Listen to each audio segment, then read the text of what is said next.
Hi, this is Dr. Doug. I'm a wellness coach and a fitness trainer. You could do me a huge favor by subscribing to my channel.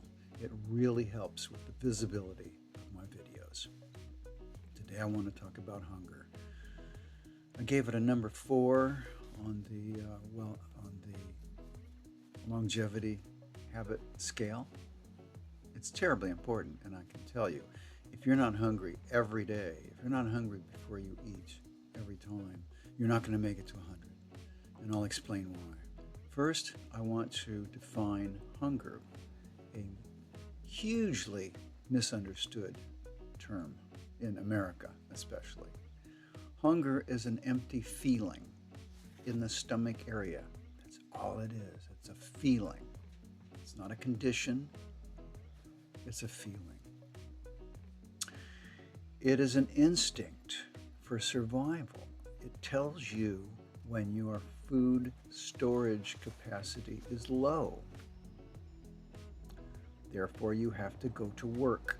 You have to go out into the wilderness and fish or dig up roots or pick berries or chase deer, whatever it takes to get food. That's the purpose of hunger. It keeps us alive, and it keeps all animals alive. If it wasn't for hunger, animals would simply starve to death, wouldn't they? Hunger drives us forward.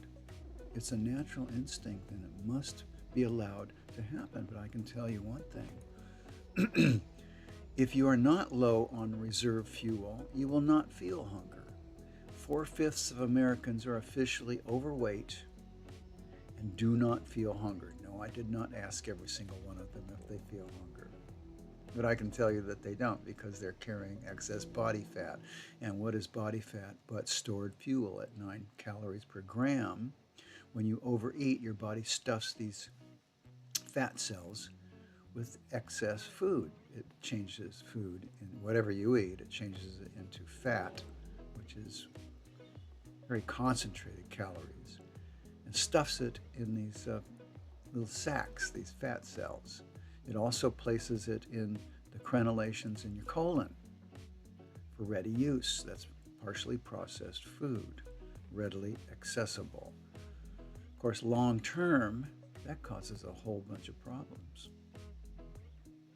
So, really, hunger is your fuel gauge, and only lean people are gifted with the feeling of hunger.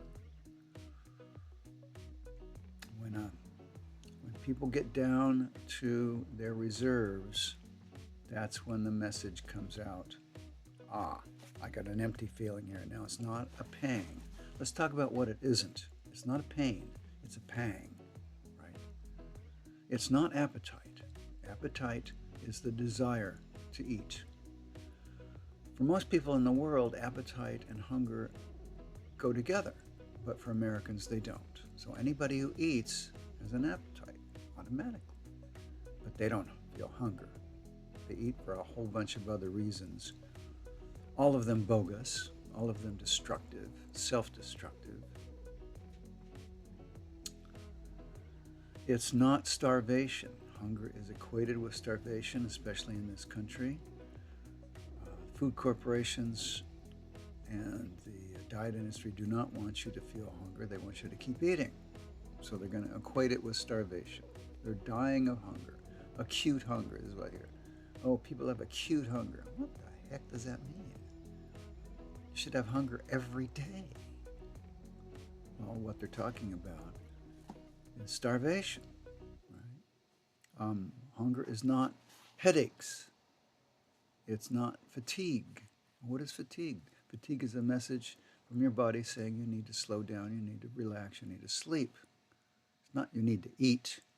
Your body does not absorb food right away in your stomach. It takes an hour or two to begin the process. Hunger is not nausea. People eat food for nausea. Nausea is the body wanting to get rid of something, not bring something in. So don't confuse that. It's not a nervous stomach. People tighten up down there and they think that that's hunger. It's not a burning stomach. That's not hunger either. It's nothing that debilitates you. If animals are sick or injured, they don't go to work. They go off in the bushes somewhere and lick themselves and let their bodies heal. They don't want their body's energy and resources dealing with food when it's supposed to deal with a problem. They don't eat, they fast. So that's interesting too. There's an optimal lean zone. I have videos on this. You can check that out. Optimal lean zone is where you have no reserves whatsoever and you must go to work. And when this happens, everything comes alive.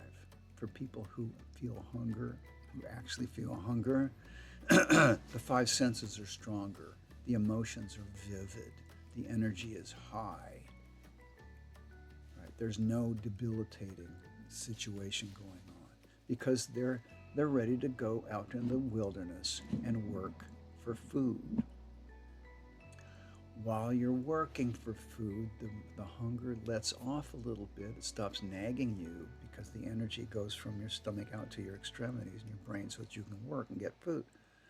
But when you stop, it comes right back. It says, well, where's the food? Where is it? It's like a nagging mom. You have to eat now. Hunger means you have a strong digestion. If you don't have hunger, you have a weak digestion. This is the case for the vast majority of Americans. They have weak digestion. They got all kinds of digestive problems. If you have a weak digestion, it's not processing your food adequately. This means that you have a weak immune system because the immune system directly depends on your digestive ability to process immune factors, right? So it's terribly important. That's why I know that centenarians get hungry every day because they're lean. You got to be lean, and you got to be calm in order to be a centenarian. And that means you have to be hungry and listening to yourself, trusting yourself. Okay? They're in tip-top shape. Centenarians are in tip-top shape. You can check that out. You can read a book. I always recommend this. It's Healthy at 100. It's a good read. There's no special food that they eat either. No, they just get hungry every day, and they're active, they're happy, they belong to a community, and they're strong. By the way, our lifespan is 120, so when you're thinking, oh, I'm 80, it's time for me to die, no, it's not. You got 40 more years of life, so hang in there. Well, this is Dr. Doug for Body Trust. Don't forget to subscribe. See you next time.